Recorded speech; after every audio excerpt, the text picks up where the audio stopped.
ನಮಸ್ಕಾರ ಹಿರಿಯರಿಗೆ. ಈ ಒಂದು ಚಿದಂಬರೇಶ್ವರ ದೇವಸ್ಥಾನ ಇವತ್ತು ಮಧ್ಯದ ನಗರದಲ್ಲಿ ಒಂದು ಉದ್ಘಾಟನೆಗೆ ಅಣಿಯಾಗ್ತಾ ಇದೆ.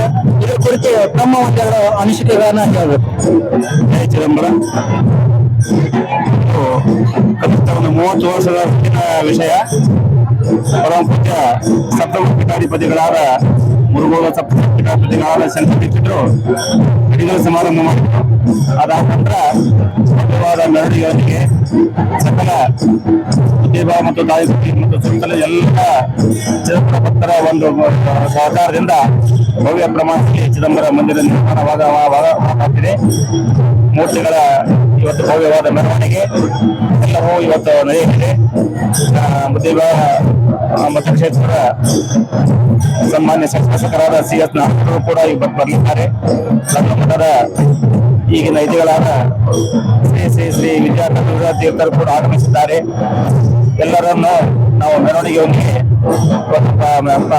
ಮೂರ್ತಿಗಳನ್ನು ಚಿದಂಬರೇಶ್ವರ ದೇವಸ್ಥಾನಕ್ಕೆ ಒಯ್ಯಲಿದ್ದೇವೆ.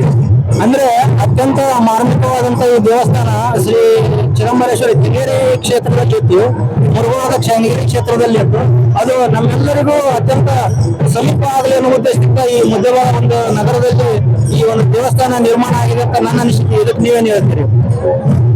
ಚಿದಂಬರ ಭಕ್ತರು ಏನ್ ಹೇಳ್ತಾರೆ ಅಲ್ಲಿ ಚಿದಂಬರ ಇರ್ಲಿಕ್ಕೆ ಬೇಕು. ಒಂದು ಕನಸು ಅವರು ಕಂಡಿದ್ರು, ಪ್ರಯತ್ನವನ್ನು ಕೂಡ ಅವ್ರು ಮಾಡಿದ್ರು. ಎಲ್ಲ ಸಹಾಯಗಳು ಕೈಗೂಡಿಸಿ ಇವತ್ತಿನ ದಿವಸವಾದ ಭವ್ಯವಾದ ನಿರ್ಮಾಣ ಮಂದಿರದ ನಿರ್ಮಾಣ ಪ್ರತಿಷ್ಠಾಪನೆ ಕೆಲಸ ಚಿದಂಬರ ಅನುಗ್ರಹದಿಂದಲೇ ಆಗಿದೆ ಅಂತ ನನ್ನ ಒಂದು ಅನಿಸಿಕೆ. ಅಂದ್ರೆ ಈ ಒಂದು ಚಿದಂಬರ ಒಂದು ದಿವ್ಯ ದರ್ಶನ ಪ್ರತಿಯೊಬ್ಬರಿಗೂ ಲಭಿಸಬೇಕಂತ ಇವತ್ತೊಂದು ದಿವ್ಯವಾದಂತ ಕಾರ್ಯಕ್ರಮ ಹಾಕೊಂಡಿದ್ದೀರಿ. ಅದಕ್ಕಾಗಿ ಎಲ್ಲರೂ ಕೂಡ ಒಂದು ಈ ಚಿದಂಬರನ ದರ್ಶನ ಪಡ್ಕೊಳ್ಳಿ ಅಂತ ನಿಮ್ಮ ಅಭಿಪ್ರಾಯದೊಂದಿಗೆ ನನ್ನ ಒಂದೆರಡು ಮಾತನ್ನು ಮುಗಿಸ್ತಾ ಇದ್ದೀನಿ. ಧನ್ಯವಾದಗಳು.